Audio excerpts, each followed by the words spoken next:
on this computer. There we go. All right. All right. Oh, let me change my background. I forgot I'm going to change my background. You are powerful. I am so powerful. Let's do this. There we go. How's that? I like the blurry, like I'm 80 years old look behind you. Very good. All right, ladies and gentlemen, fellow tribe members of the Speakeasy Tribe, with me is renowned. And when I say renowned, I mean renowned author, speaker, coach, entrepreneur, success story, CEO of Mind Capture Group, Tony Rubleski. Tony, welcome. And thank you for joining us. You are very, very welcome. And to my Canadian brother to the east, I'm the Michigan, Ontario part that annexed to the United States. So good to be on, and I appreciate the invite. Yeah, that's awesome. Now, we first met up, man, I think I was working for Awakened at the time. And you had a book, I think it was your first book, was Mind Capture. Is that right? Yep. And right. Dan Kennedy I think he just looked at the title of the book and said, that's an amazing title. There's a story there, isn't there? Yeah. Well, the story is the cover had a pair of glowing hands with a green brain, and it literally grabbed his attention. And that was sort of what you referenced, was this, the cover alone. I have to give some credit. And I actually, a couple years later, ran into him. The title came about because I knew the title is everything for your book, especially your first one. I remember looking at my bookshelf, and my brother had loaned me a cassette series for Jay Abraham. And it said Mind Capture over Los Angeles, 1995. And I went, there's the title. That nails it. So a couple years later, I'm in Detroit at a Jay Abraham conference at the Detroit Metro Airport. I walk up to Jay and his entourage, and I autograph the book. I said, Jay, here's a book. I'm a big fan. He kind of looked, and I go, you should know that was the title of your program over Los Angeles. He goes, interesting. Like, you took the title of my seminar and you knocked it off to use it for your book title. And now, again, Jay was a good sport about it. Sure. And you were brave enough to actually give him a book and kind of put it in his face. That's good. Well, I think the big thing was it was a sign of massive respect. And I was surprised he remembered that he named that conference from a few years ago earlier, because it was like 6 or 7 years back. Yep. That he wasn't manic. He took it as like a form of flattery. And what I learned from the Chicken Soup for the Soul guys, I'm name dropping really shamelessly right now, but there's some points here I hope people take away. Grab a pen and paper if you're at your office, because I want to give a lot of nuggets, Jack, because time is valuable. But when I met Mark Victor Hansen the first time and Jack Canfield, who I've interviewed, they sold 500 million books on our Chicken Soup for the Soul. And some of their PR team I've worked with, the whole goal was they needed to create a name that they could extend and keep doing a series. So the Chicken Soup for the Soul series was mammoth in the 90s and early 2000s. Everywhere you went, there was chicken soup for, the Canadian hockey lover's soul, for example, or for the rugby lover's soul in Australia. They always had a niche, but they kept that name. They kept doing line extension to build that brand out for a very, very long period of time. So book number 8, as we record this, comes out in 5 days, and it's the 8th book in the Mind Capture series. So there's a lot of thought process here. It's also sticking to the brand when times keep changing and trends keep changing. So there's a couple of hopefully good takeaways there, that I get around people that are a lot smarter than me and actually listen to their advice, and I do my best to follow it. Now, did you think when you published your first book, did you think, now I'm there, I've got the book, people are going to pay attention to me and they're automatically going to buy stuff from me and get my coaching because I have a book? I think I did. And the thought process was, at the time, I was 32 or 33 years old. So I was green, very young, didn't know any better. I'd worked in advertising and telecom sales and was also partner in telecom. It was internet startup. We were doing podcasting back in 2006 and 7. Wow. And I remember it was like you were fumbling forward. And I know there was a lot of bravado, probably cockiness when you're in your 30s. And now that I'm 50 this year, I look back and go, that's what made me successful. But boy, I didn't know half of what I was even doing. So I think the book basically was a central foundation to start the company when I went on my own. However, the last 10 years alone, Jack, social media has just fragmented not only attention, but the competition is fierce because you've got so much online now. And you have the offline marketing, the online, they keep changing that, the algorithms, there's tons of confusion, which people prey on, unfortunately, with a lot of entrepreneurs and creative types, like the latest little TikTok formula. What about this formula? What about this social media program you can buy? It's extremely confusing. And some days it frustrates me because people get ripped off constantly. And Yep. when I go on podcasts like yours, I'm trying to give blocking and tackling known marketing principles that are known to work. The media may change, but these principles never go out of style per se. I like that. Now, do you find if you're on the stage and you're being followed by someone else, you've got a book, they don't have a book. Is there a difference in how the audience pays attention to you, or is it more your message, your charisma, how you're dressed? What's the difference? I've never been asked it, but my simple gut answer is I don't really see that being like a criteria where they go, okay, he's got a book, so we'll pay more attention.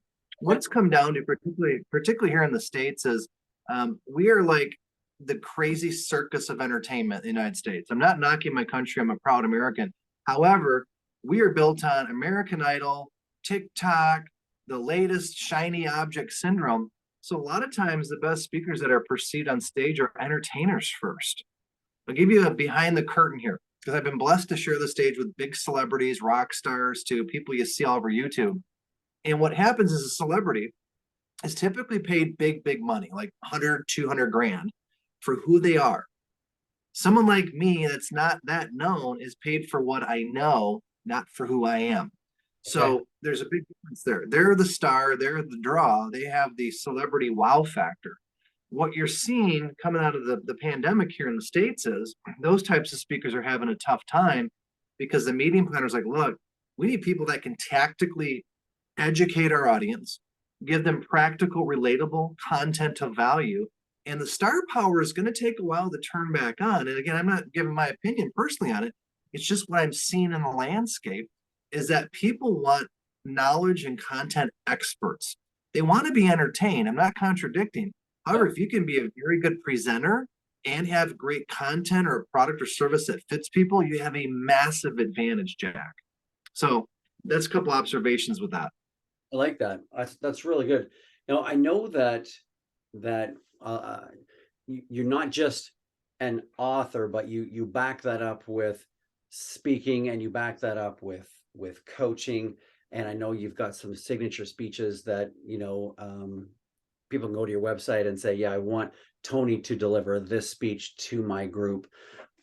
What segment of this business do you think is the most powerful? Is it being an author? Is it being a speaker? Is it being a coach? Is there something else? I would think right now, the last 5 years, this will be coming up on year 18 in 2023 as an entrepreneur with Mind Capture Group, is the speaking by far is the lead horse. I will sometimes do non-paid dates, which I call promotional dates for the right groups, because I know if I get in front of that room, I can tease them in a very positive way where they go, wow, that was really good. We want more. And I don't go up there and give a heavy sales pitch because a lot of my corporate clients, it's in my contract. You can't pitch from stage. So as a professional paid keynoter, the language and what they want me to, for example, for the Washington Bankers Association, they want referral marketing, no heavy pitch. You have your books available at the back of the room. You can maybe hold it up and that's it. So the old world of the 2000s and in the early 2010s, a lot of people would still do platform sales, they call it. Nothing wrong with that. But in the corporate space and association market, they disdain that. They're like, no, we're paying you a speaking fee to teach, not pitch your back-end coaching. So in years past, some speakers can't break over or cross over to the corporate because they can't turn their sales machine off in their head. And it's 10 minutes of content and 50 minutes of pitch. Audiences are smart. If you violate the meeting planners agreements, okay, yeah, you'll get paid, but you'll never be welcome back, and they'll blacklist you, and they'll tell all their peers, don't book Joe Smith because it's nothing but a sales pitch. So it's knowing your audience. Speaking is our best way to market. The other thought too is I get a lot of this. You make it look really easy, very conversational. Been doing it a long time. I still get nervous, Jack. I think if that nervous, I would say fight or flight goes away, I'm probably just sending it in and taking it for granted. The other thought people forget is that the top 5 human fears, I think number 3 is public speaking. So there are sometimes audiences I'm like, wow, don't overthink this. You know what they brought you in for. You know your message. You believe in it. Get up there and let it rip. Because if you overthink it, then people can tell you're rattled. So I have a big respect for audience, because here's the other secret. The audience wants you to be successful. They don't want to sit there and watch you suck. I They're love like, that. oh, they're their watch, they have a phone, and they don't want to waste their time either. So there's a couple of advanced veteran ideas I want to share here. Hey, A lot of people want the shortcut. Everyone wants the shortcut. I'll give a few tips that I know work if you practice. I tell every speaker starting out, I hope you're in Toastmasters. Well, I tried Toastmasters. I didn't like it. Go and try another group. Try an online meeting. Try another club in your city. I was in Toastmasters for 12 years. I brought this out before the call. This was an award I got back in 2007 at the International Convention in Phoenix, Arizona. I did a session on publicity. About 200 Toastmasters were in the room from all over the world. That was the most intimidating I've ever been in front of a group, because they evaluate for clubs. These are the top speakers that know ahs, ers, ands, ums. I'll never forget when I got up there, they introduced me. I shook hands, grabbed the microphone. I said, let me get this out of the way. Really good to be here. And they all started laughing. hey, I said, so you got your first you can nail me on it, but from there on, have mercy upon me, fellow Toastmasters.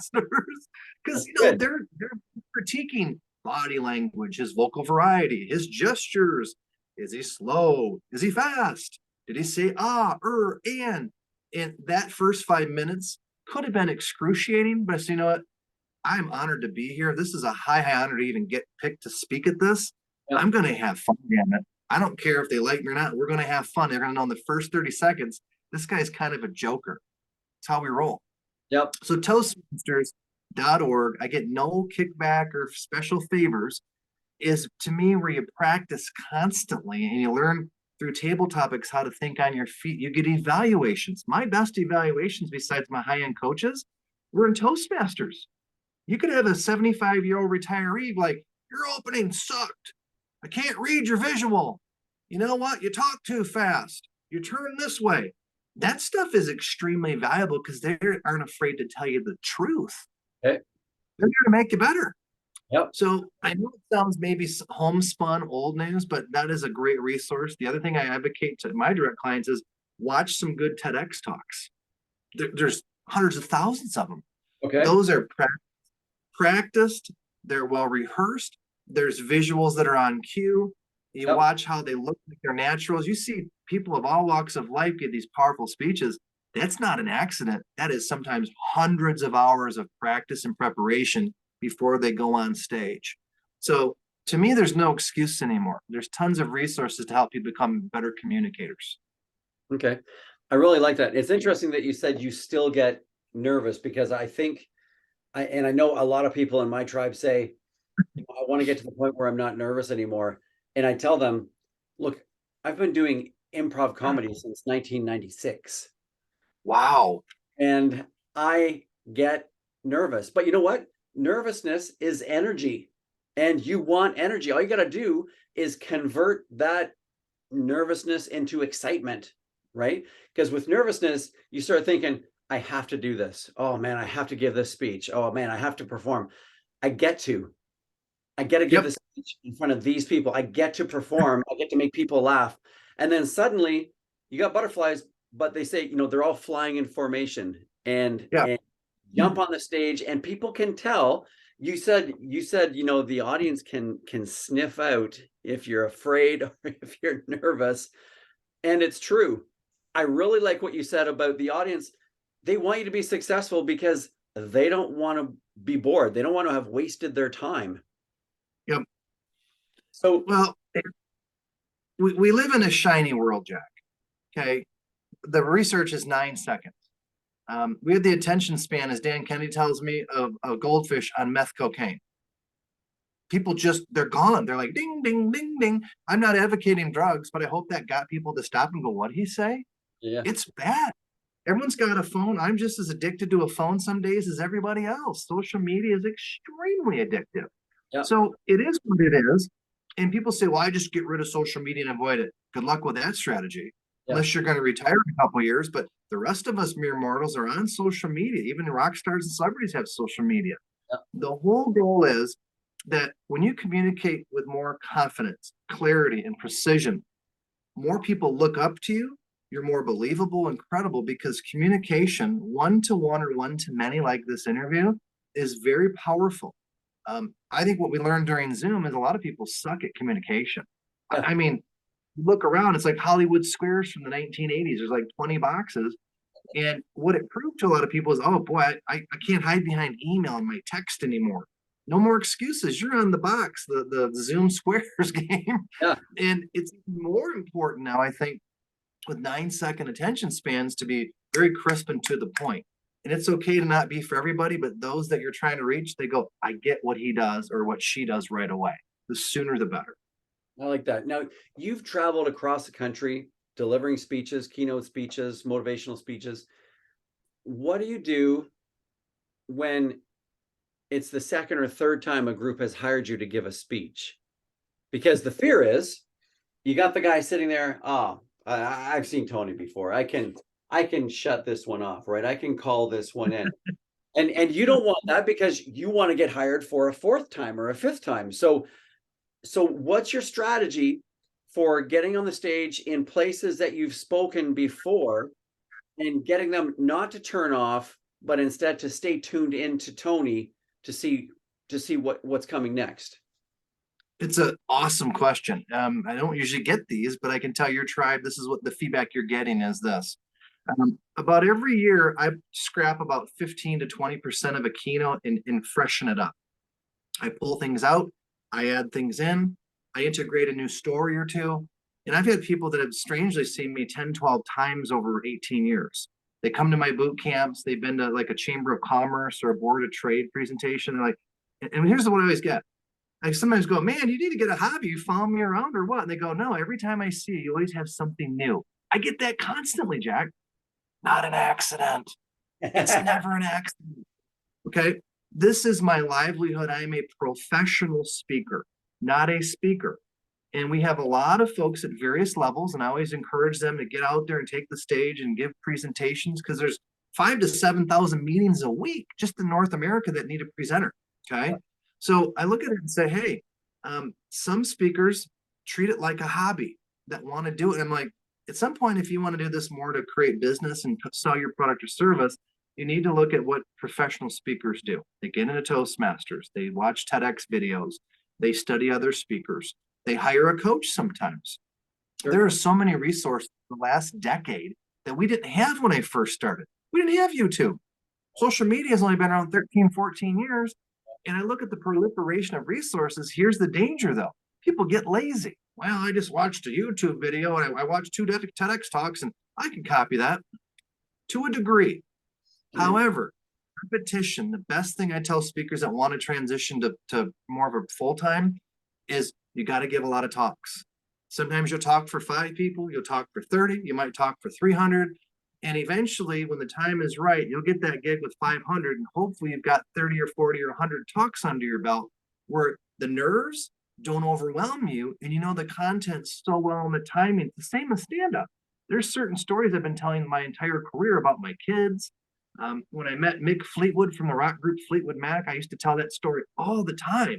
And people love the fact, like, here's this mere kind of normal guy from the Midwest meeting rock stars. Yep. I'm even in awe. And the audience goes, wow, this guy's not thinking he's holier than thou or he's any better. He's just like us. We want them to have relatability. Relatability equals trust. I see a lot of great speakers. I see some that are just beyond manipulation. And not so much anymore because the internet and people can sniff it out, but a great presenter really is a teacher. He or she will weave in some stories. So let me rattle down a few quick things to help your group here. Use stories, your own stories. Certain stories people tell all at the same time, and it's like, okay, I've heard that somewhere. You have the best stories because they're your own experiences. I talk about childlike curiosity. I tell the story about my son and our Labrador retrievers catching our dogs when my son was 6 years old. He's 20 now.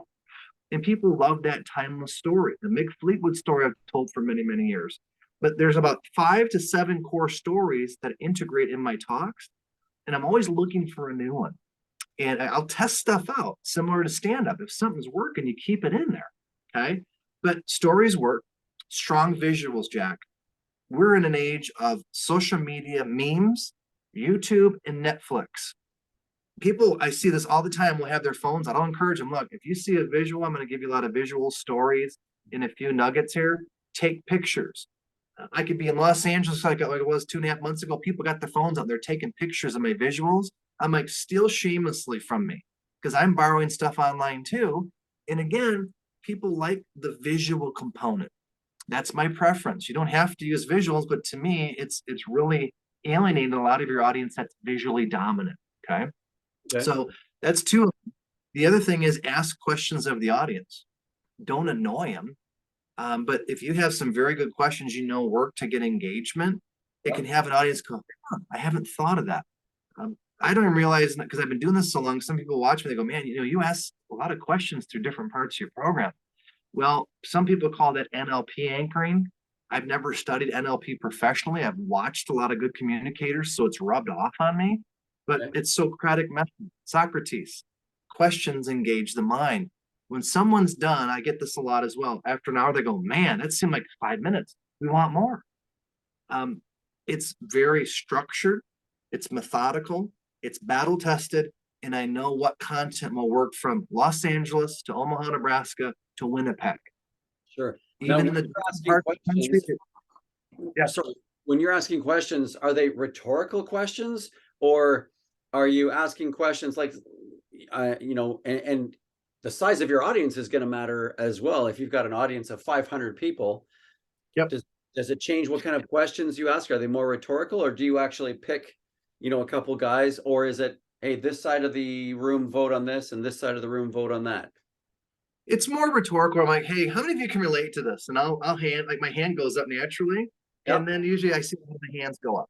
And with a larger crowd, you don't want to have it where especially if I'm being timed on a stage with other speakers, I can't let too much Q&A occur because it throws the flow of the presentation off, especially with a keynote. So a lot of it, like, how many can relate to this? Or how many of you have kids? And a lot of the hands go up and say, well, how many of you are an auntie or uncle? Now everyone raise your hand. I'm leading the audience. So they go, okay, maybe I should listen because I don't have kids yet. I might, or you know what, I do have a little niece or nephew that I love dearly. Now I have them pulled in. The other thing I can do is I can watch a room, and with visual, even with a room of 400 or 500, like, man, this guy's looking right at me. Sometimes I go, hey, you in the back in the blue shirt, I see you back there. And they'll do this. A lot of times the sound guys and gals in the back are like, hey, let's get up for Joe for the introduction. He's the most important person. Everyone look at Joe. And Joe's like, and the soundboard going, huh? It's letting them know also subconsciously, I see you. And I think it lets them know that you're in control. Yeah. And also the phone. I say, look, I'm hoping that I don't see many of you looking down at your phone. I understand if you have an important call or you have to close a deal, because I speak for a lot of real estate conferences. If you got to sneak out, feel free. Or act like you're playing, like you're writing notes, because I'll never know. But I can see you. And a lot of times I see people put their phone down and lean in for the whole hour. Like, this guy's going to call us out. Yes, I passionately believe if they put me in an airplane, I take a day or two of my life clock to go for 1 hour. That 1 hour, I selfishly want their attention as best as I can get it. And if I don't, and they start to drift, I've lost the opportunity to maybe help them. And I don't take that lightly. I did a gig 2 months ago in Burbank that they flew me in, and I had 45 minutes. That's 3 days of my life clock and 3 time zones to get out there. A day to get there, the next day to present, and then a day to fly back. And that 45 minutes to me was sacred ground. And I think the judge and jury I got a lot of great feedback there. People, I got the swarm effect. Several people came up to me. But a gal in the back said, look, we have a conference in San Diego next year that has 1,000 people. We want you. Okay. So that again goes back to what we said. My best form of marketing is to give a great talk that gets people engaged. Sometimes it gets them enraged. Not because I try to get people mad and trigger them, Yep. But the first few minutes of every talk I give now, either on Zoom or at a live event, I say, look, how many of you are adults? Everyone raises their hand. I said, is it okay if I give you strong opinions? And they're like, yeah. I said, because, I've already been paid up front. So if you like me or not, I'm going to have fun. And then the crowd's like, what is this? And you can see a lot of chuckles. I say, also, I encourage you to question whatever I'm telling you. I want you to think for yourself. And also, let me throw this out there that you've now given me all of your raise your hand permission to offend you. I'm an equal opportunity offender. And they just start rolling. Now I have permission to tell my stories, to give a strong opinion, not to deliberately, intentionally offend anybody. But that gig in LA 2 months ago, Burbank, the next day I spoke in Great Falls, Montana. You talk about two different ways of life and look and worldviews.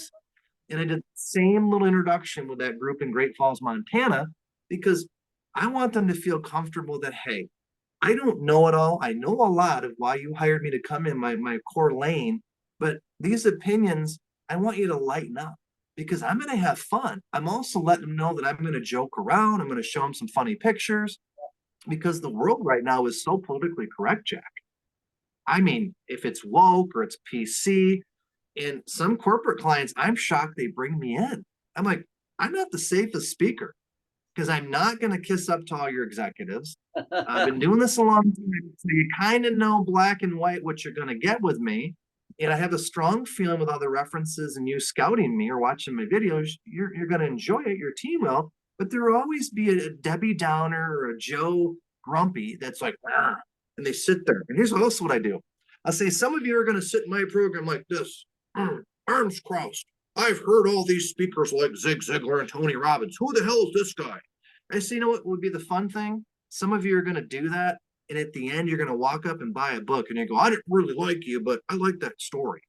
And now the crowd's laughing because the grumpy veteran of the HR department or the grumpy middle manager, now they're like, yeah, they're like, how does he know? Human nature to me is a joy to watch. I love humans. A couple of my friends have said, your religion's people, man. I love people. Sure. I mean, I go literally fly into strange audiences sometimes for people I don't know that pay me to speak my mind. This is a weird but yet powerful career I've chosen. And it's strange sometimes, Jack. I get the dinner party question now that Christmas is coming up. What do you do? I just tell them now, I write books and I teach people. It's easy. Because if I go, I'm a professional speaker, they go, what's that? And I get a half hour of questions. What do you mean by that? Are you like Tony Robbins? No. I'm the other Tony R. Okay. Yeah. But I've just learned that if you go in any given metropolitan city, there's probably a handful of professional speakers. It's a very unique calling. And I think for your audience, I want to parallel this over to them. The better you can get at communication, the more you can win a bank loan. You can sell a board of directors that may or may not choose you. You can roll a promotion out where all of a sudden you get a phone call or a text says, hey, we need you to come on the news station in Toronto. We want to interview you. Oh my God, live television, Toronto? That happens a lot, particularly when you're a good communicator. And what's also powerful is people Google you, Jack. Before they reach out to you, how Google-licious are you? They go online and research you. So they're looking for your brand. They're looking for testimonials. They want to know, is this guy or gal safe? As we head into 23, the year 2023, I'll give you another advanced marketing tip. People are going to look for safety more than ever. When things get wonky with the economy, people revert back to the safer choice. So again, if you're a great communicator, people look to you as the leader. It's implied that when you take the stage and they feel like, wow, this person's good, they can trust you. Okay. All great communicators throughout time, from the religious pulpits to political leaders to business CEOs to startup entrepreneurs, the ones that communicate really well usually can dominate their market, especially locally, because they can clearly convey and say their passion and their convictions. And people go, oh, I trust them. I get it. Yeah. So now you said something interesting a couple minutes back, and you said when you get their attention, they lean in. And that's an interesting point. The other day I interviewed comedian Robert G. Lee, and get this. Robert's job is he works for NBC and CBS and ABC. And when they have this episode was filmed in front of a live studio audience, what he does is he's the comedian that goes in, and when the director says cut, or we're going to do the scene over, he jumps out, and he's got to keep the audience, he's got to keep their attention way up here. They got to be laughing, they got to be enjoying themselves, they got to be focused. And then when the director says, okay, let's start again, he takes off, but now the audience, their energy is still up there. So you want to talk, and he said the secret is you got to get them to lean in, just like you said. You got to get them to lean in, because as soon as they lean back, they're not focused on you. They're either thinking about something, they're processing something, or they're distracted. But when they lean in again, that's when you've got them. I thought that was a really good point. Now, you said people are very visual, and you also told me that you started a long time ago in podcasting. How is podcasting? Well, I'm not even going to ask that. What's the value as a speaker? So my tribe, they want to know, should I be on the stage? Should I be podcasting? And I think maybe they're two different audiences. Is there still value as a podcaster? Is there still value to get on podcasts and be a speaker? And what's the difference they should expect between being on a podcast and being on a stage? It's a great question. I think my simplest take on it is the podcasting still has massive value. I was on one this morning. Okay. I was going to be on television this afternoon, and it got postponed because the sound engineer couldn't make it. So I'm looking at our podcast, a television show, and I was on a television show about a week ago, and now we're doing more of a video like podcast. Okay. Podcasting, to me, the challenge is, if you're going to start one, is it's very crowded. So I'm not trying to crush dreams, but it's managing expectations, Jack. The podcaster I was on this morning said, look, I was episode 540 something. And he goes, Tony, you were at episode 49. It's been a few years. He goes, why a lot of people get out of the podcasting game is they don't consistently do it for a few years. Yep. So if you're going to lay claim to do your own podcast, make sure you're consistent with it, and you plan on a few years to do it. There's all kinds of podcasts that start out and don't make it beyond the 10 episodes. He told me this, and he's one of the experts. So I'm drawing firsthand from a credible source. His name is Rob Ansbach, by the way. But Rob knows his stuff. I think there's huge value in going on podcasts. What's happened is television's gotten harder and harder to get on. I get on some local networks through ABC and NBC particularly, and some public radio through PBS here in the States. But it's difficult to crack regionally and nationally. It's very much, you've got to be a huge name. And what I also tell people is, the last thing I want you to have is get a huge opportunity on, maybe the CBC, and you're not ready. And all of a sudden you're like, you get 4 minutes and you blunder, you stumble, you're sweating, and you blank out, and you go, oh my God. Hopefully you've done a few local broadcast interviews, and then you keep progressing. But to me, the other challenge, let me give you a great case study. Joe Rogan. Pretty much everybody in the US knows who he is. Here's my opinion. Why a lot of people in the old legacy media, the old networks, the ABCs, NBCs, why they don't like him. He is kicking their tail because his audience is huge. It's more mammoth than all of them combined. And I think if you asked Rogan 10, 12 years ago, he had no idea his podcast would get that big. Sure. But you're seeing such fracturing of the media that he is the gold standard of all podcasters. And he's like the Oprah of the 90s. If you can get on Rogan, you're golden. So to me, yes, go on podcast. It's also a great way to test your content and get it working through. And you can take the podcast, get a transcription of it, and turn it into more content. So you multi-purpose the podcast. We take podcasts that we've taped the last week or two in this one, and we'll sprinkle it out there the next 2 to 4 weeks during our book launch. Yep. So that's why we're doing so many tapings last week, this week, and next as the book rolls out. Because we're not going to drop them off one time. We're going to sprinkle it through the month of December into January, and some of them will do a loop back. Hey, if you missed my interview with Jack, here it is again from a couple weeks ago. Because people don't catch it the first time. So to me, it's a no-brainer. And again, the hardest part about starting a podcast is how are you going to make the format and how are you going to consistently pull that off?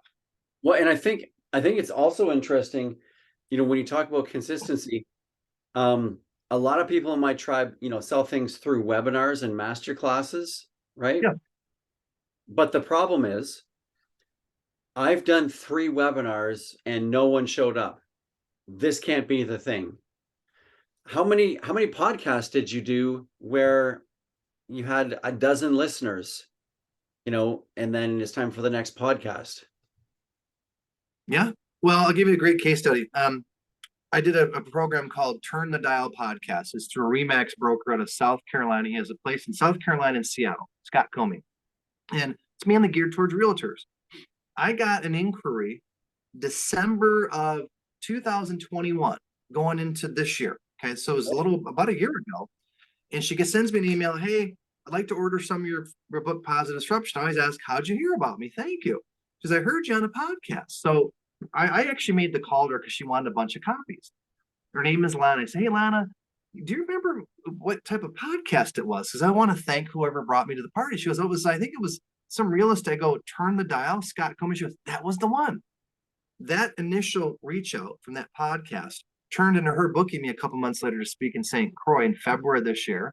I'm going back in February of 23 to speak for the Board of Realtors again. That all sourced from a podcast about a year after he interviewed me. So somehow it got out in the network and it was evergreen to her. And she downloaded it 12 or 13 months later and then bought books. So that to me is a great case study that Scott does a good podcast. It doesn't have the numbers of Joe Rogan, but I didn't know almost a year later it'd become a book sale and 2 keynotes in a Caribbean island. Nothing wrong with that. Yeah, no kidding, especially February. That's amazing. Well, man, you've shared so much with my tribe and I really, really appreciate it. Now, You're welcome. let's shine the spotlight on you for a second. And why don't you tell us what's happening in just a few days? Well, we launch a book on December 7th, and it's book number 8. Here's a shameless plug. There it is. Nice. Positive Disruption, Volume 2. Thank you, my friend. And I'm going to tip your audience off here, but if they're interested, check it out on Amazon. We've got a lot of pre-orders that have already come in. We're going to announce a contest this coming Tuesday, the 6th of December, that any pre-orders are going to count towards this. Now, I can't reveal everything about it. I'll give you one little clue. It involves this person. Okay. She does not endorse, or is it implied she endorses what we're going to do? It's a photo of Taylor Swift. Okay. But we're going to hit the PR newswires on the 6th of December, the day before the official Amazon launch. And we're going to roll a contest for the whole month of December. And let's just say it could get very interesting, Jack. You know some of the behind the scenes to this, but we are going through with it. I actually have a chocolate company in South Bend, Indiana, near the Michigan border that's going to partner with me, almost like Willy Wonka. I've probably given away a lot at that point, but we're going to have a lot of fun in the month of December. And whether people like her or not, it could draw, we think, international media because it's kind of out there. So that has been focused on my mind for about 2 weeks. And to pull this off with a great team, it's not always the Tony Show. Kelsey Sanders, Mark Turner owns this chocolate company and a lot of his team. We're working like little Keebler elves to get all this stuff ready so we don't get sued. We have a lot of fun. People enjoy it and it goes viral. And I'm not trying to downplay the legalities, but this is the most probably recognized musical act in the world right now is Taylor Swift and all the controversy. So we're going to piggyback off of what's going on with her. And again, stay tuned because we're about T-minus 4 days out and that promotion is going to hit the PR newswires globally. That's amazing. All right. Now, if people from my tribe want to keep in touch with you, want to reach out to you, how can they do that? Thank you. The easiest way is to go to mindcapturegroup.com, our main URL. You'll see all my different talks, but mindcapturegroup.com. And make sure I want to give some value here, Jack, that we talked about this. I'm going to send you a PDF to share with your tribe. It's called 7 Ways to Give a Great Presentation. And it's got 7 checklists there with an infographic that we give to our paid coaching members. We've got tons of these resource sheets, but when you requested me a couple of weeks ago and we talked, I said, this to me, I think would be ideal for your tribe. Awesome. So I'll get that to you. That's very generous. Thanks a lot, Tony. Really appreciate you. Yeah, I think you're an amazing entrepreneur and you're a great example. So I appreciate your words of wisdom and I wish you luck with your next launch. Thank Hopefully, you, my friend. And as we say, all we need is more cowbell. Woo! Peace out, brother.